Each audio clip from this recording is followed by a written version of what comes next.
Olá pessoal, a gente está aqui hoje, né, para falar sobre corrente elétrica, né? Como vocês já devem estar sabendo, hoje eu vou ter que me ausentar, né, que fui a Fortaleza fazer alguns exames e eu deixei essa aula aqui gravada para que vocês assistissem, né, e me entregassem a tarefa que eu passei para vocês, né, que eu pedi para que vocês fizessem, né. Então nesse caso aqui a gente vai falar sobre corrente elétrica, né? Esse slide ele é composto por conteúdo de corrente elétrica, resistores e leis de Ohm, né? Mas para essa aula de hoje a gente vai falar só sobre correntes elétricas, né? E eu vou falar um pouco sobre o conceito, falar sobre os tipos de corrente, né?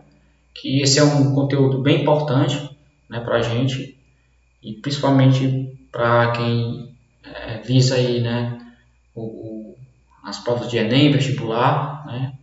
E eu espero que vocês prestem bastante atenção, né, nessa aula e desfrutem o máximo possível, né, dessa aula, ok?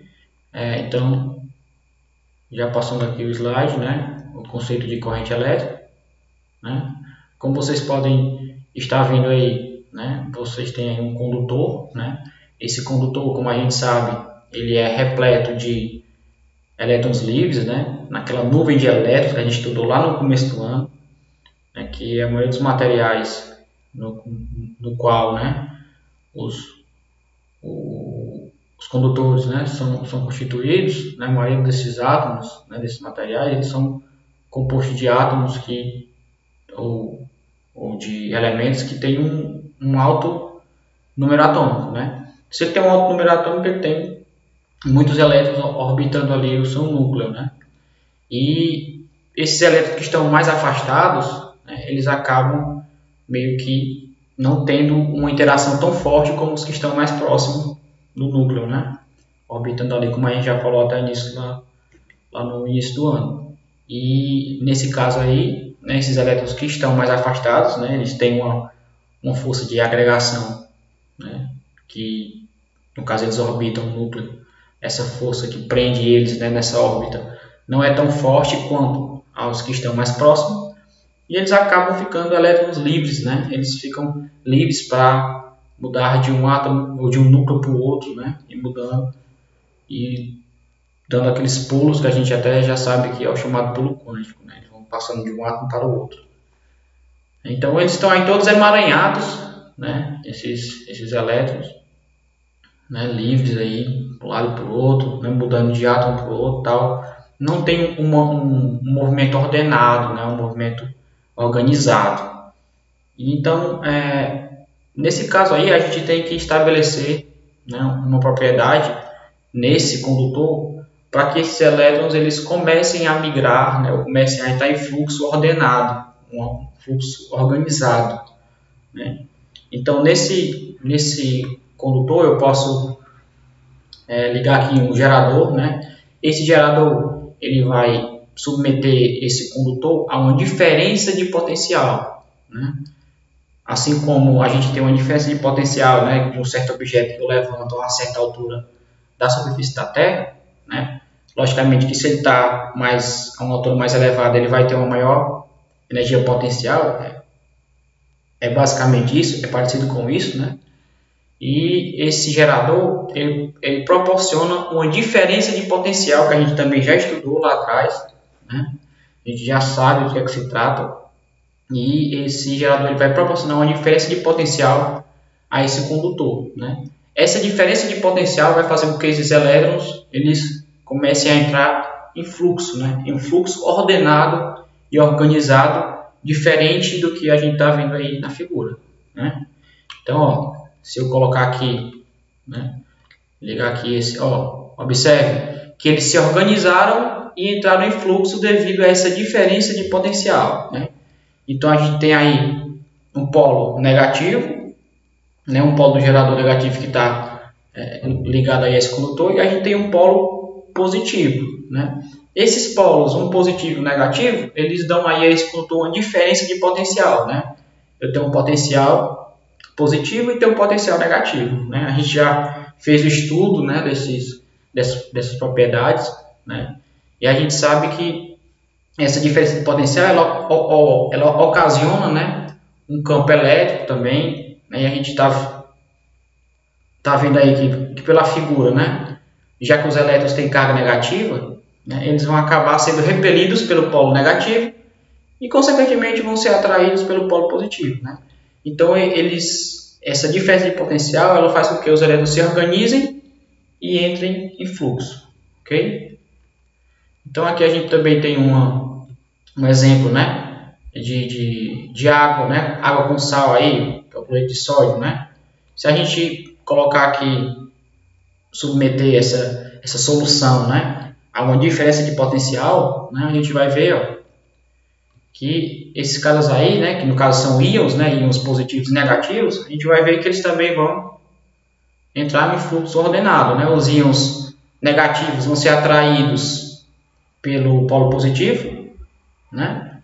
E os íons positivos, né, vão ser consequentemente atraídos pelo polo negativo, certo? Então essa diferença de potencial aí, né, se eu não me engano até o processo de eletrólise, né, que acontece, essa diferença de potencial ocasiona a migração, o fluxo, né, o fluxo ordenado desses íons aí, no caso do cloreto de sódio, né? Então aqui são alguns exemplos, né, de como é que acontece essa corrente, como é que ela se dá, né, na prática, né, a gente visualizando. E agora a gente vai para o conceito, né, o que realmente é isso de forma conceitual. Então a gente pode dizer que a corrente elétrica é o movimento ordenado de cargas elétricas, né, ordenado.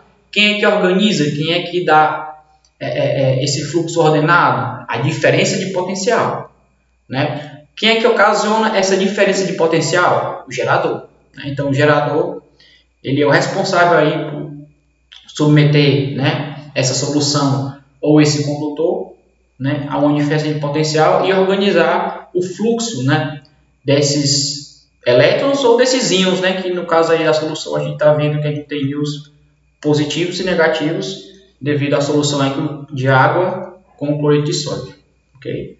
Então a corrente elétrica é um movimento ordenado de cargas elétricas, né, provocado por uma diferença de potencial aplicada ao condutor.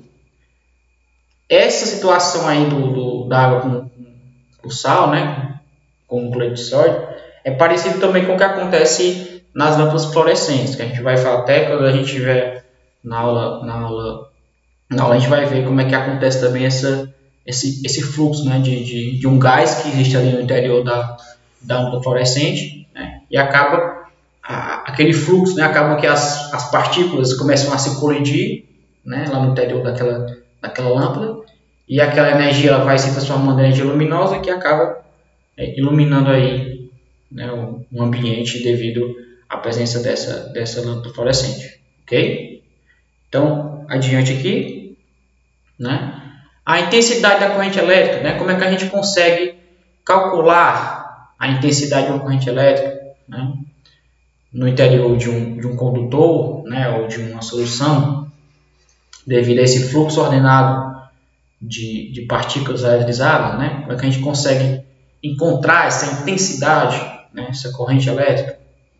Então a gente está vendo aí, né, um condutor, né, no interior desse condutor a gente tem os elétrons que estão em fluxo ordenado devido à presença do gerador, proporcionando uma diferença de potencial, né. A gente está vendo aí que os elétrons eles estão migrando aí do polo negativo para o polo positivo. Por quê? Porque a gente sabe que o polo negativo vai repelir, né, os elétrons, que consequentemente tem uma carga negativa também, e o polo positivo vai atrair, né, que cargas de sinais opostos vão tender a se atrair, né? Então a gente está vendo aí que a migração desses elétrons acontece de forma ordenada devido à presença, mais uma vez, desse gerador que ocasiona uma diferença de potencial, ok? Então, como é que a gente encontra essa intensidade, né? Vamos supor que a gente vai pegar aqui, né, uma certa parcela, né, um pedacinho desse condutor, né? Como se fosse ali, a gente pegasse ali ele e ali tivesse uma espécie de porta em que eles têm que passar, né? Essa espécie de porta a gente chama de secção transversal, né? que por aquela secção passam todos os elétrons, né, em um determinado instante de tempo, né? Então, uma quantidade X de elétrons passa por aquela secção, né, por aquela secção transversal, em um determinado intervalo de tempo.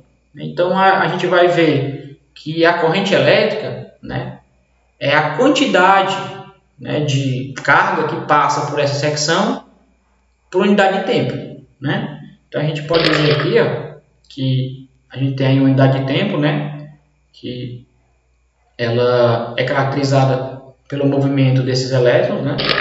A gente tem aqui uma quantidade de carga, que essa quantidade de carga ela tem a ver, né, logicamente, com o número de elétrons que está passando por essa secção, por esse ponto aí no condutor, né?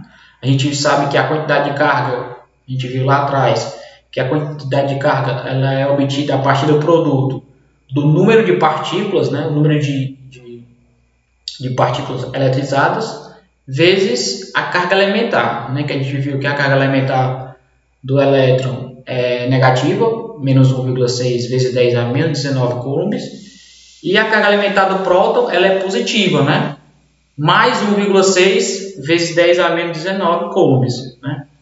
Então, a gente já sabe que esse ΔK, que é essa quantidade de carga, né,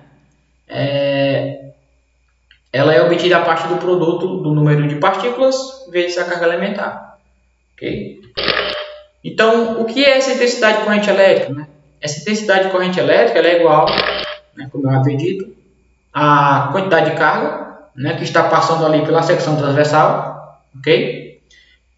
Por unidade de tempo. Né? Então, o ΔQ sobre ΔT, onde o ΔQ é a quantidade de carga e o ΔT é o tempo. Lembrando que esse ΔT aí ele será em segundos, ok? Então a gente já tem aí a formulazinha que a gente consegue achar a intensidade da corrente elétrica que está passando ali pelo condutor, né? Para ficar melhor ainda, a gente pode brincar aí com essa fórmula, né, um pouco mais, e pode deixar ela mais específica um pouco, né? Como, professor? Ó, já que a gente sabe que essa quantidade de carga ela é o número de partículas vezes o E, a gente pode pegar esse número de partículas vezes o E, né, que é igual à quantidade de carga, e posso substituir na fórmula. Né? Então, a gente pode também ter essa intensidade de corrente elétrica, né, para certos problemas, né, para certas ocasiões, a gente pode usar esse ΔQ, que é a quantidade de carga, como N vezes E, que a gente viu lá da quantidade de carga quantizada. Né? Então, a gente tem também que essa intensidade de corrente elétrica ela é igual a N vezes E sobre o ΔT. Né? Eu só peguei a formulazinha da quantidade de carga e substituí na fórmula da intensidade de corrente, no lugar do ΔQ. Ok? Então, aí, a gente tem essas duas relações aí, né, que se equivalem, logicamente, para achar a intensidade da corrente elétrica. Lembrando que a quantidade de carga ela é medida em coulombs, né? A unidade de medida da quantidade de carga é o coulomb. E nesse caso aqui a unidade de medida do tempo é o segundo. Né? Então a gente tem aí que a unidade de corrente vai ser o coulomb por segundo. Esse coulomb por segundo ele equivale ao ampere. Né? O ampere que é representado pela letra A. Então a gente vai sempre achar a corrente elétrica, a intensidade de corrente elétrica em amperes, né? Que é representado pela letra A, ok?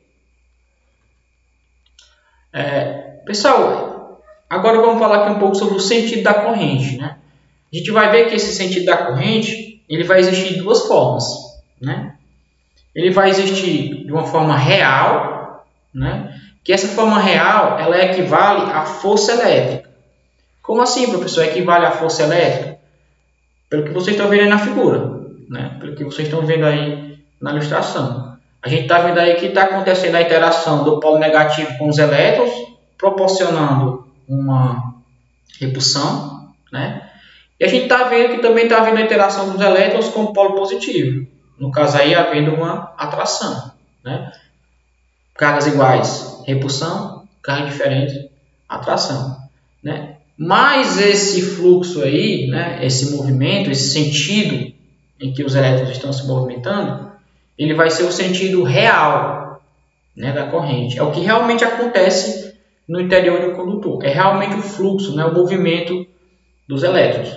Só que aqui na física, né, para fins de cálculos, né, a gente convenciona o sentido do campo elétrico. Né, a gente convenciona o sentido do campo elétrico. Então, a gente vai usar para o cálculo o sentido contrário ao sentido real, que é esse sentido que vocês estão vendo aí. Porque para fins, né, de cálculos da física, né, nossos parâmetros aqui físicos, a gente vai usar o sentido contrário, que ele é exatamente o sentido do campo elétrico. Né? Como é que acontece o campo elétrico no interior desse condutor? Né? A gente sabe que o polo positivo vai gerar um campo elétrico de afastamento, né? E o polo negativo vai gerar um campo elétrico de aproximação. Ok? Então, a gente vai ver que o campo elétrico ele vai ser, na verdade, no interior desse condutor, na verdade, contrário ao fluxo real dos elétrons, né? Contrário à força, vamos dizer assim. Ok? Então, ó, esse aí é o sentido que a gente realmente vai usar, né? Que é o chamado sentido convencional.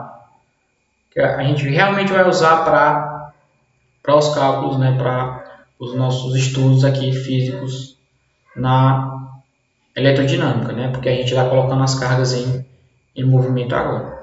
Então, nesse caso, o sentido real é o sentido que os elétrons se movimentam no interior do condutor. Já o sentido convencional é o sentido do campo elétrico no interior do condutor, né?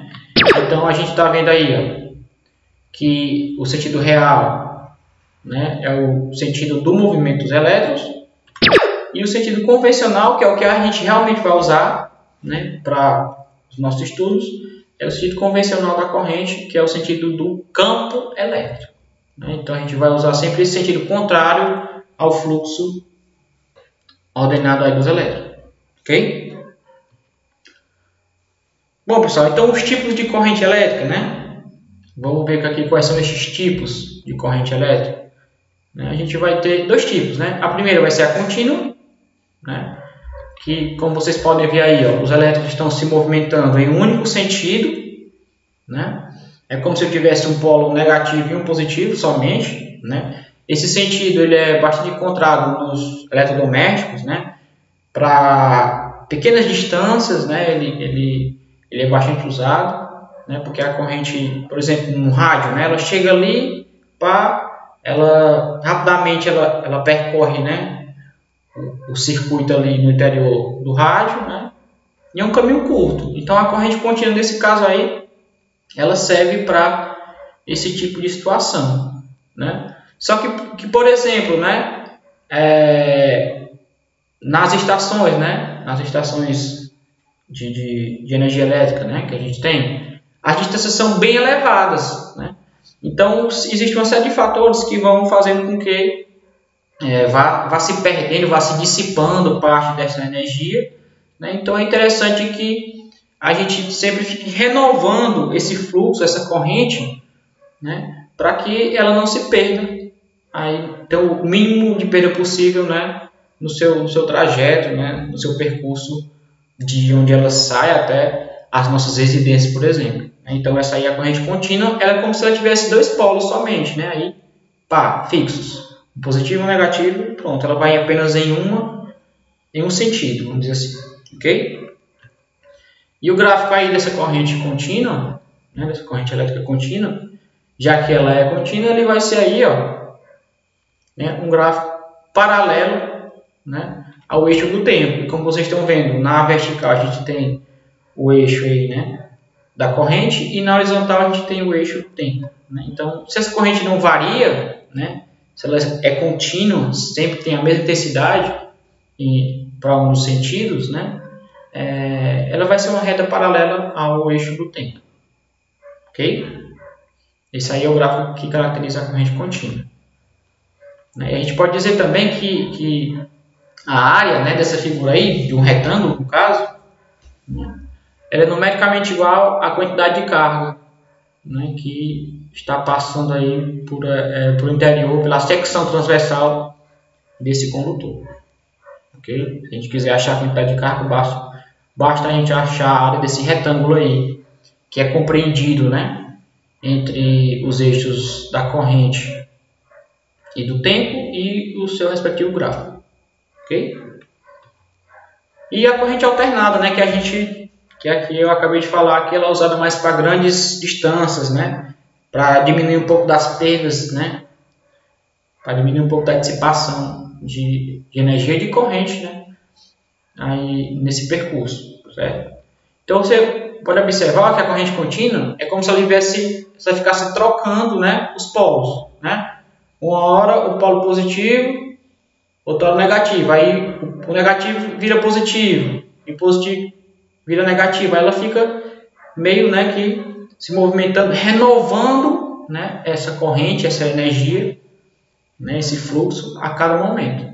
Então ela fica trocando seus polos ali para que eles diminuam as perdas, né, diminuam a dissipação dessa corrente aí, né.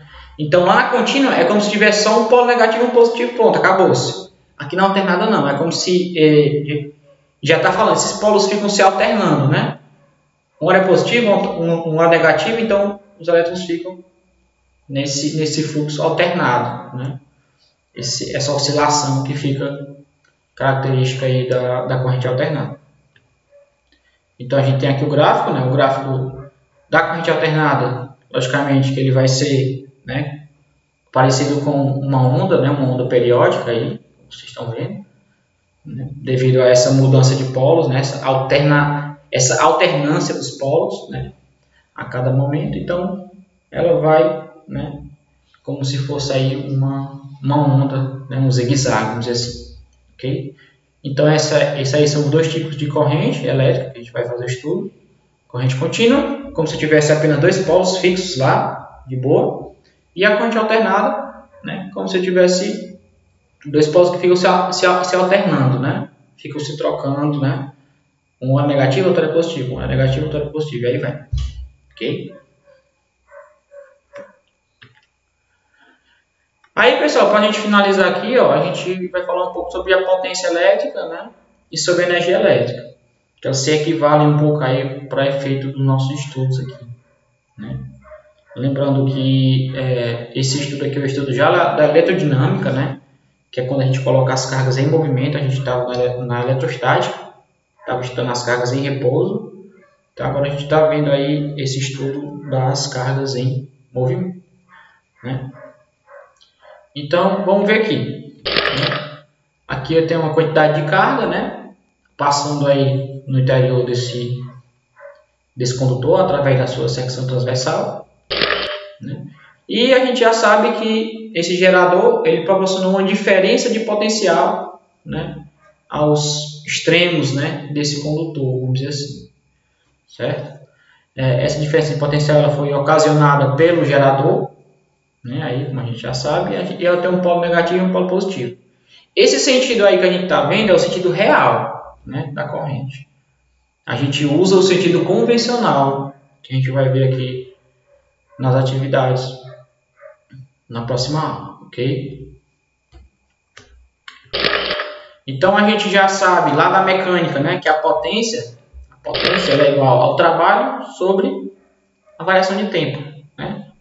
Então a potência é a quantidade de trabalho que uma determinada grandeza, né, ela compreende por unidade de tempo, né?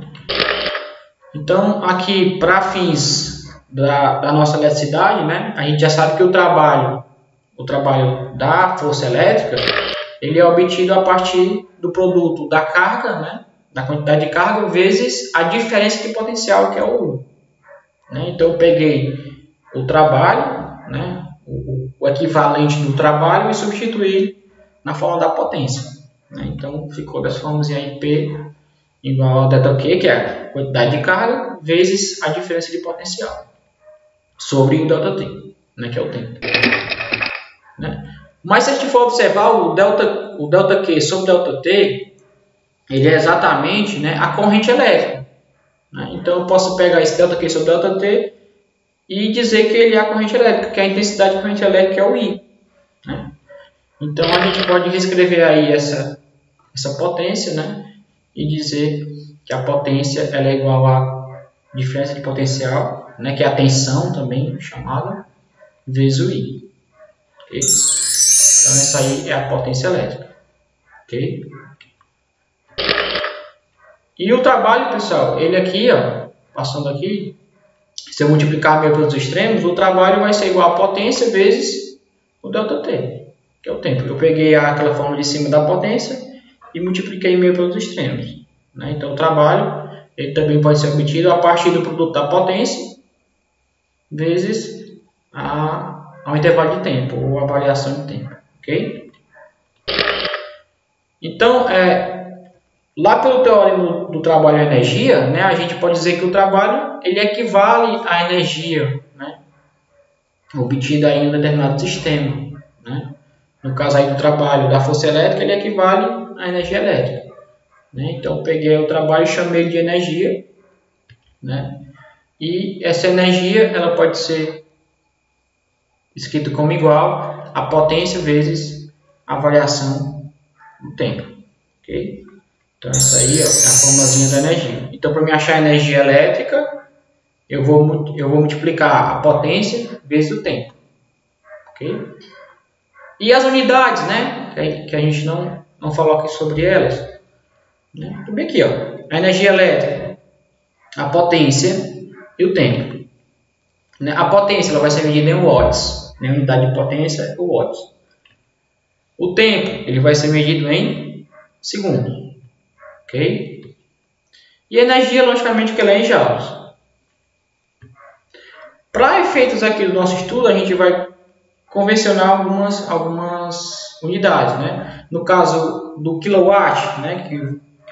Eu creio que vocês pegarem uma conta de energia da casa de vocês vão ver ele bastante.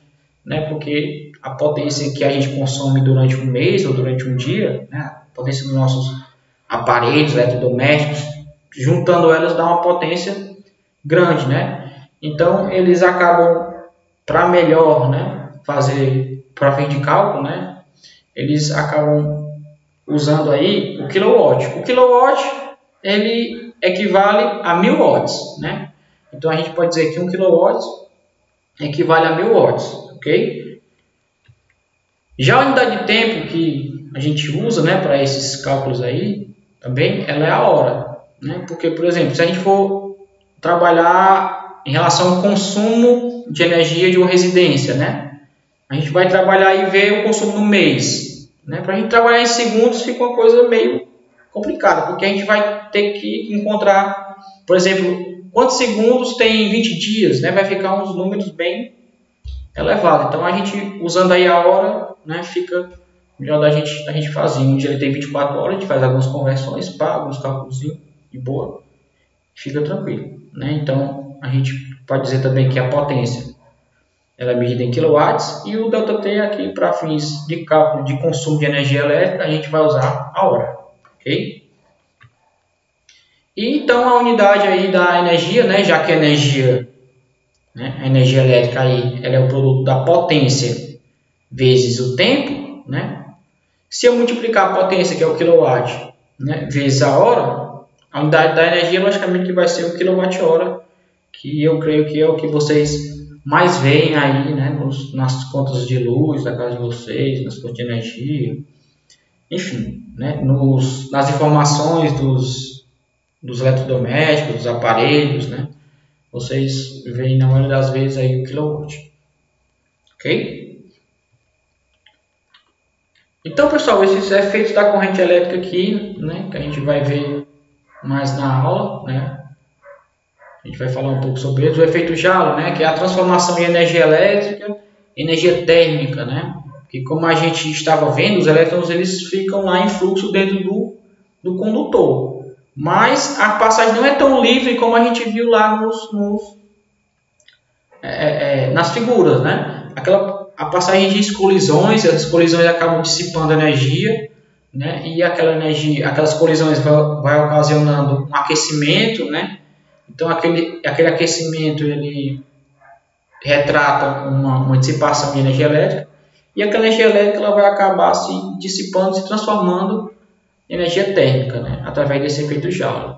O efeito fisiológico, né, é o efeito que a corrente elétrica ela tem no corpo humano, né, devido a choques, enfim, a gente vai ver bem direitinho depois. Okay? O efeito químico, né, que acontece aí na grande maioria das vezes, né, da passagem de alguns materiais por corrente elétrica ou vice-versa. Okay?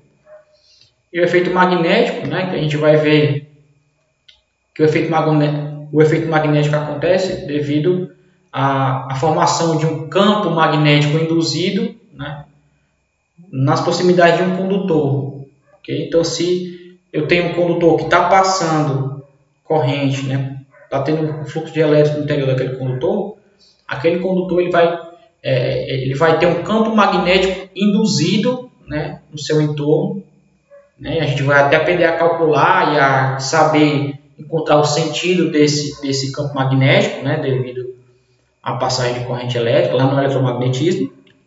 Né? E a gente está vendo aí, ó, que essa passagem de corrente elétrica acaba induzindo um campo magnético no entorno desse condutor. Ok, pessoal? Então, o que a gente tinha, essa aqui é uma tabelazinha sobre os efeitos fisiológicos, né, do choque elétrico no corpo humano. Depois a gente vai falar um pouco sobre ela. Ok? E a gente vai parar por aqui hoje. Né? Esse aqui era um pouco do que eu tinha para falar para vocês a respeito do início aqui da eletrodinâmica, né? Falar aqui um pouco sobre corrente elétrica, ok? A gente falou aí de bastante coisa.